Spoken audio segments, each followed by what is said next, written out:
Ladies and gentlemen, what is up? My name is Chris Shaw. Welcome to today's video, where we'll be answering one simple question. The Mavic Mini 2. Is it the perfect drone for beginners? Okay, so straight out of nowhere, DJI this week, they've released the Mavic Mini 2. Not quite sure who's asked for this. However, we'll get deeper into the specs in a moment, but the main reason this thing exists, now let's just get this out of the way first. The main reason this thing exists is so you don't have to have a drone license or have a registration to be able to fly it. Now the Mini only weighs 249 grams, okay? And in certain territories, any drone over 250 grams, you need to register, and in some places you need to have a drone license. You need to take an actual exam to be able to pilot a drone. And this thing, because it falls under that weight classification, you're good to go. You can go straight down the shop, pick one off the shelf, and you're out there. Now, as long as you're following the drone code, of course, you can pretty much fly this where you want. Now, getting into drones for a beginner can be quite daunting. That's where this thing is absolutely perfect. There's no faff, there's no messing around. You can just get straight to the action, buy it, you're up in the air, there's no exams. And this is why it's perfect for beginners, because there's no stressing about having to take an exam or having to register or having to pay extra fees. So the specs of this thing have been improved, not vastly, greatly, it's just they've made the improvements count where they need to be. There's not been a massive leap like there has been between the Mavic Pro and the Pro 2. The actual size of the thing, this comes in slightly smaller again, so these things are shrinking in size. It's incredible. Its sensor is still the same 20 megapixel sensor that's in the original Mini, but this time you can capture raw photos rather than just being forced to use JPEG. Now, as a drone photographer, this is a massive, massive step. Drone photography, JPEG, get out. And it doesn't stop there. You can also capture 4K in 30 frames per second, whereas on the previous drone, it was only 2.7K. So again, the resolution's been increased. You can capture raw files. That's a win. That's 2 thumbs up from me, guys, honestly. But it doesn't stop there. Oh no, it doesn't stop there.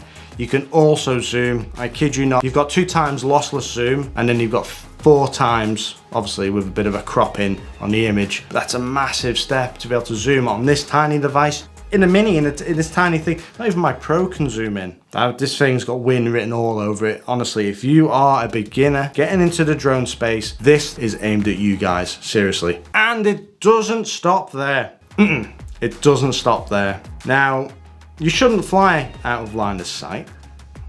It's a big no-no. However, this will fly 6 miles. 6 miles! They've ditched the Wi-Fi on the controller, and now we're on OcuSync, the same as the Mavic Pro, which means this thing will just go as far as the battery will allow. And speaking of battery, 30 minutes, same as the previous one, but anyway. The standard speed is 22 miles an hour and 36 in sport mode. That's gonna get you places quick. So the fact that ditched Wi-Fi as well, especially in European countries where we're a bit nerfed when it comes to transmission of Wi-Fi with drones. We had issues in the past with the Air. You had to hack it and all sorts in order to get the damn thing to fly 200 meters away from you. But now this is on OcuSync, man, it's just screaming. Buy me, honestly, this thing is absolutely incredible. So guys, do I think this is the perfect drone for beginners? Absolutely, no question at all.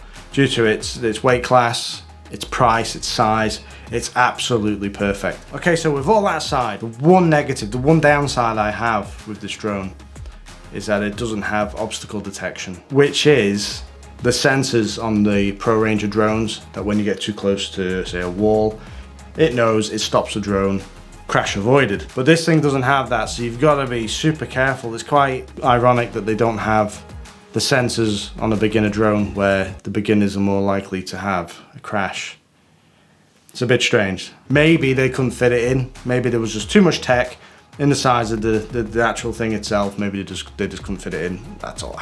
It's a guess. It's that cheap anyway. You trash it, you just get another one. And now the controller for the drone itself, which is awesome. I love this design. It's got a simple pop-up slider at the back. You can throw your phone in with any case in at all. It doesn't matter. There's no more of this faffing around like in the Mavic 2 Pro controller. That thing is an absolute bloody nightmare every time you want to fly your drone. You got to pop your phone out your case, you got to like jam it into the handles. It's just a pain in the arse, to be fair.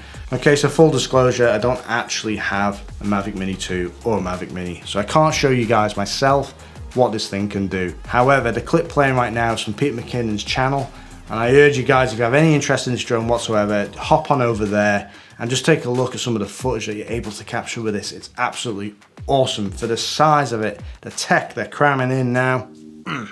Can't beat it, man. You can't beat it. Well, you can with the Pro. Big money. That's big money. Okay guys, that's it from me. Thank you for watching. Don't forget to like, share and subscribe, and if you do have an interest in drone videography or photography, be sure to check out some of my other videos. And I'm also on Instagram as net_slayer. A lot of my drone shots are on there, and I'd really appreciate the follow. Stay safe, have an awesome day, and I will see you in the next video. Peace.